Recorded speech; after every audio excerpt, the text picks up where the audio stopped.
Okay, so now we're on chapter 8. This one starts in Janet Feinlog's class, and the kids are going crazy. They're all being disruptive. It's a zoo in there, even with Mrs. Pachenko helping. Because remember, Celeste told the assistant principal, because the assistant principal wanted to fire Janet, but Celeste said instead of firing her, put Mrs. Pachenko with her to assist her in the class, and Celeste will write a report on the matter, basically. Track her progress. I have no idea where my glasses are. In the back of the room, several kids were cheering as one of them, a young man whose shirt bore a flaming skull, stood hunched atop his desk like a motocross biker, sliding it forward in small hops. And Celeste is supposed to be monitoring this situation for Assistant Principal Rosen. So she's making little notes about the class. So when she's watching that kid hop around on top of his desk, she writes, "Students appear enthusiastic and are communicating well together," which is a very positive spin. Oh, and Mrs. Pachenko is wearing a vest with volunteer embroidered across the back, which isn't something they give to people. They usually just give them an ID card. So basically, Mrs. Pachenko made the vest herself. I pictured the sad scene of her making it at home one evening, dutifully feeding its fabric into a sewing machine by lamplight. So because Ford has changed over to afternoon shift, and Celeste is currently teaching, he's worried they're getting too far apart. So he suggests that they go on a double date with two people named Bill and Shelley.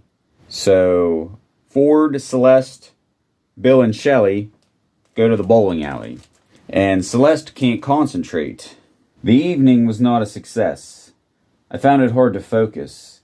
The place was awash with teenagers. In the alley next to us, several young boys and girls wearing glow stick necklaces began tossing lightweight balls granny style through their legs. I couldn't help but find watching them preferential to the stolid conversation my own party was having. So she keeps fantasizing about the kids, and Ford has noticed. Not that she's fantasizing about the kids, but she's just distracted. And she's not in the conversation. She's just kind of checked out of the whole double date. So he's just drinking pitcher after pitcher of beer. He stank of stale adult sweat and kept trying to kiss me on the mouth, becoming increasingly irate each time I pushed him off. By the time we called it a night and got into the car, he was ready to explode. And he's basically like, what's your fucking problem? He tells her that she seemed like a stuck-up bitch. And it's like, Ford, if you only knew the truth, you would wish your wife was just a stuck-up bitch. When they get home, he just cracks a beer and just sits in front of the television, and he's just not talking to her because he's mad. And then she's hanging out with Jack, and he's talking about how it sucks that they won't be able to do stuff together for 4 more years. And he basically means, in his mind, they're going to have a long relationship. And he's lamenting the fact that he has to wait 4 more years until he's 18 so they can go out in public and do stuff. Jack had already adopted the illusion that we'd date through his entire high school career and beyond, a fantasy I didn't attempt to ruin. In truth, a relationship's shelf life was closer to that of an elderly Labrador. 1 more year seemed to be the most realistic to hope for. 2 was very unlikely. He'd grow, his voice would further deepen, defining muscle would thicken and broaden him. I couldn't imagine remaining attracted to him beyond 15 at the latest. Relationships shelf life. That's it's not really a tongue twister.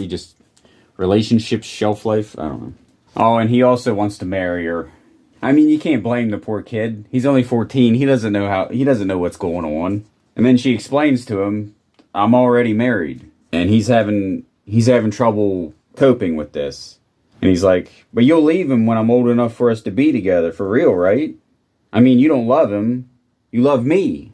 And she replies to that by saying, this is tedious, Jack. Just fucking cold. But she placates him, you know, she tells him what he wants to hear, so he'll drop it. Oh, and Jack also wants to keep pictures of her. And I can't remember if I mentioned this or not, but she gave him a phone, like his own personal phone, just for her to contact him. But that's it, like only her number's in it. But he wants to have pictures of her in the phone, and she's like, no, that'll be too incriminating. We have to be smart about this. And you do kind of have to feel bad for Jack, because this is like the first girlfriend he's ever had. So he wants to do he wants to have dinner dates. He wants to have pictures of his girlfriend in his phone. But he doesn't realize that's not what this is. He's just being taken advantage of by a predator. Even so, I can't stop thinking about that South Park episode where that teacher and Ike are in a relationship, and every time they try to tell the cops about it, the cops just go, nice. That's what... I mean, it's very sad. It's very sad that poor Jack's going through this. They've also started having sex at Jack's house. Because remember, his dad works until 6, so Jack gets home at 4, so they got about 2 hours. So they're fooling around, and then they hear the garage door opening. And that's the end of chapter 8.